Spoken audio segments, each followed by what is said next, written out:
Picture this. It's 3 in the morning. You're staring at the ceiling. Your heart is racing. Your mind won't stop. Every worry, every fear, every what-if scenario is playing on repeat like a broken record you can't turn off. You've tried everything. Deep breathing, positive thinking, distractions, but nothing works. The anxiety keeps coming back, wave after wave, and you're drowning in it. You feel alone. You feel overwhelmed. And somewhere deep inside, you're asking the question that keeps you up at night. Will I ever find peace? What if I told you that the answer isn't found in what you're doing, but in what you're refusing to surrender? Anxiety. It's become the epidemic of our generation. We live in a world that never stops moving, never stops demanding, never stops reminding us of everything we haven't done yet. We wake up to notifications. We scroll through highlight reels of other people's lives. We carry the weight of yesterday's regrets and tomorrow's uncertainties on our shoulders. And somewhere in between, we forget how to breathe. We forget how to rest. We forget what peace even feels like. This message isn't just for those who've been diagnosed with anxiety disorders. It's for the student who can't sleep because of exams. It's for the parent who lies awake worrying about their children. It's for the professional drowning in deadlines. It's for the person who smiles during the day but breaks down at night. It's for anyone who has ever felt like their mind is a battlefield and they're losing the war. Because here's the truth.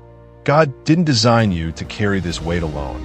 And in Philippians chapter 4, verses 6 and 7, he offers you something the world can never give. Not temporary relief, not a coping mechanism, but lasting, supernatural peace that transcends all understanding. Let's read it together. Philippians 4 verses 6 to 7 says, "Do not be anxious about anything, but in every situation, by prayer and petition, with thanksgiving, present your requests to God. And the peace of God, which transcends all understanding, will guard your hearts and your minds in Christ Jesus." Do not be anxious about anything. When I first read that, I'll be honest, it felt impossible. Because anxiety doesn't ask for permission. It doesn't wait for an invitation. It just shows up in the middle of the night, in the middle of a conversation, in the middle of what should be a good day. It wraps its fingers around your chest and squeezes until you can't breathe. And you think to yourself, how can God tell me not to be anxious when I can't control it? But here's what I've learned. God isn't commanding you to stop feeling. He's inviting you to stop carrying. There's a difference. He's not saying, ignore your problems. He's saying, give them to me.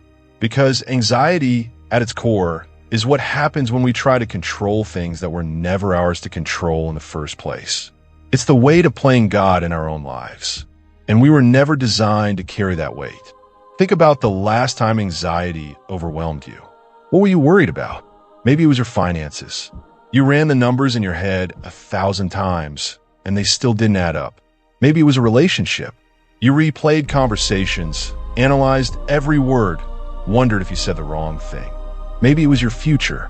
You stared into the unknown and felt terrified because you couldn't see what was coming next. And in every one of those moments, you were doing the same thing, trying to solve it yourself, trying to predict it, trying to control it, trying to be enough. But God whispers, you were never meant to be enough. I am. Let's go deeper into this verse. In every situation, by prayer and petition, with thanksgiving, present your requests to God. Notice what God doesn't say. He doesn't say, figure out first, then come to me. He doesn't say, be strong enough to handle it, then I'll help. He says, in every situation, every single one, the big fears, the small worries, the ones that feel silly to even mention, the ones that feel too heavy to put into words. Bring them all to him. But here's the key that most people miss with thanksgiving. Not after the problem is solved, not when you feel better, right now, in the middle of the storm, with thanksgiving, because thanksgiving shifts your focus. Anxiety keeps your eyes locked on the problem. It magnifies the fear until it's all you can see. But thanksgiving forces you to look up, to remember who God is, to remember what he's already done, to remember that the same God who brought you through yesterday is holding you today. I remember a season in my life when anxiety felt like a shadow I couldn't escape. I would wake up with a knot in my stomach before my feet even hit the floor. I couldn't pinpoint what I was afraid of. It was just this constant, suffocating presence. I prayed, but my prayers felt weak. I felt weak, and one night, broken and exhausted, I stopped praying for the anxiety to go away. Instead, I started thanking God. I thanked Him for my breath, for the roof over my head, for the people in my life, for His presence even when I couldn't feel it. And something shifted, not immediately, but slowly. The more I thanked Him, the quieter the anxiety became, because I stopped feeding the fear and started feeding my faith. And then comes the promise. And the peace of God, which transcends all understanding, will guard your hearts and your minds in Christ Jesus. This isn't the peace the world offers. The world says, find peace by eliminating problems. God says, find peace in the middle of them. This peace doesn't make sense. It defies logic. It's the peace that lets you sleep when everything is falling apart. It's the peace that holds you together when you should be breaking. It's the peace that guards your heart like a soldier standing watch, protecting you from the enemy's lies. Here's the moment of truth, the turning point, the realization that changes everything. You've been fighting anxiety like it's the enemy, but anxiety isn't the enemy. It's a symptom. The real enemy is the lie you've been believing. The lie that says you have to have it all figured out. The lie that says your worth is tied to your performance. The lie that says God's love is conditional. The lie that says you're alone. Anxiety thrives in that darkness.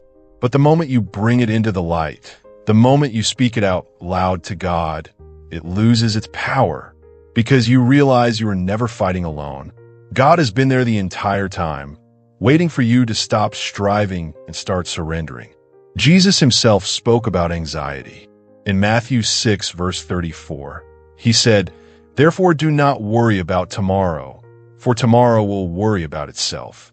Each day has enough trouble of its own. Jesus wasn't being pessimistic. He was being realistic. Life is hard. There will be trouble. But you don't have to carry tomorrow's trouble today. You don't have to carry next week's fears right now. God gives you grace for today, just today. And when tomorrow comes, He'll give you grace for that too. I think about Peter walking on water. As long as his eyes were on Jesus, he defied the impossible. But the moment he looked at the waves, the moment he focused on the storm, he started to sink. And he cried out, "Lord, save me." And immediately, Jesus reached out His hand. He didn't lecture Peter. He didn't shame him. He just reached out, because that's what He does. The moment you cry out, He reaches for you. So here's what I want you to hear today. You don't have to be strong enough. You don't have to have all the answers. You don't have to fix yourself before you come to God. Come as you are, broken, anxious, overwhelmed, exhausted. Come with your racing thoughts and your sleepless nights. Come with your fears about tomorrow and your regrets about yesterday. Come empty-handed, because that's when He fills you. Anxiety is not a sign of weak faith. It's a sign that you're human. And God doesn't condemn you for it. He invites you into His presence. He invites you to trade your anxiety for His peace. Not because you earned it, not because you deserve it, but because He loves you. And His love casts out fear. Starting today, I challenge you to do something different. Every time anxiety knocks on the door of your heart, don't ignore it. Don't fight alone. Pray, out loud if you have to. Tell God exactly what you're feeling. And then, this is the hard part, thank Him. Thank Him before you see the answer. Thank Him before you feel better. Thank Him because He is good, even when life isn't. And watch what happens. Watch how the peace that transcends all understanding begins to guard your heart and your mind. You are not alone in this. You were never meant to carry this weight.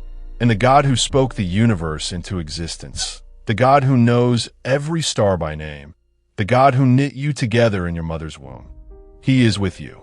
He sees you. He hears you. And He is fighting for you. So take a breath. Let it go.